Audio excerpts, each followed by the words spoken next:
Aujourd'hui, on va se demander ce qu'est la mondialisation.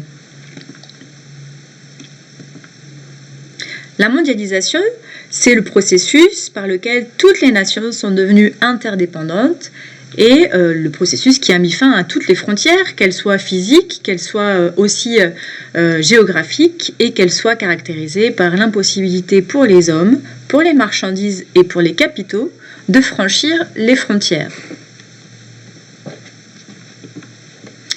La mondialisation, c'est en effet un phénomène qui est à la fois politique, économique, culturel, mais qui concerne également les flux financiers et l'ensemble des sources d'informations.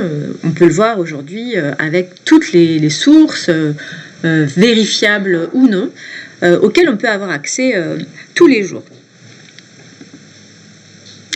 Attention, ça signifie que lorsqu'on parle de commerce international, on ne parle pas de la même chose que lorsqu'on parle de la mondialisation. La mondialisation est plus large que le commerce international qui, lui, ne concerne que l'ensemble des flux de marchandises et de services à l'échelle internationale. Aujourd'hui, assez peu de pays sont exclus totalement de la mondialisation, mais ça ne rend que cette exclusion plus difficile pour les pays qui la subissent. En général, on dit que ces pays sont les pays les moins avancés, ceux qui n'ont pas les conditions qui leur permettent d'intégrer les échanges internationaux, quelle que soit la nature de cette intégration. L'image que j'ai mise en fond d'écran, c'est l'image d'un incendie qui a eu lieu à Dakar en 2013, dans une usine de textile dans laquelle on produit des vêtements pour les pays occidentalisés.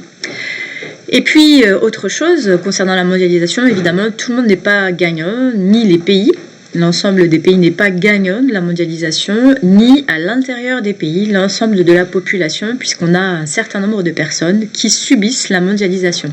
Le lien de la vidéo que vous avez ici est un lien qui vous montre notamment la situation de la Californie, la région l'État le plus riche des États-Unis, dans lequel on a aussi des SDF qui inquiètent pour la stabilité de l'État aujourd'hui.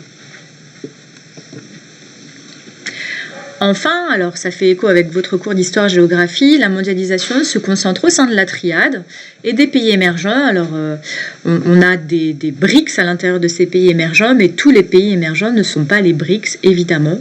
Donc, cette petite carte vous rappelle les différents flux que l'on observe aujourd'hui et la nature de ces flux entre les zones. Et les BRICS, je vous les rappelle, donc le Brésil, la Russie, l'Inde, la Chine et l'Afrique du Sud. Aujourd'hui, avec la crise du coronavirus, personne ne peut prédire vraiment comment la mondialisation va se prolonger. Est-ce qu'on va avoir une fin en fait, de cette mondialisation en raison des risques sanitaires qu'elle fait courir, en raison aussi de la grande dépendance, notamment de la France, envers des biens sanitaires qui sont aujourd'hui manquants, comme les masques, comme les bouteilles à oxygène, comme les surblouses, etc. des personnels soignants. Ou bien, et ça c'est l'avis d'autres économistes, est-ce que ça ne va rien changer et est-ce qu'au final on aurait eu juste une parenthèse dans le processus de mondialisation, mais est-ce qu'on est trop avancé pour pouvoir maintenant revenir en arrière dans ce processus-là?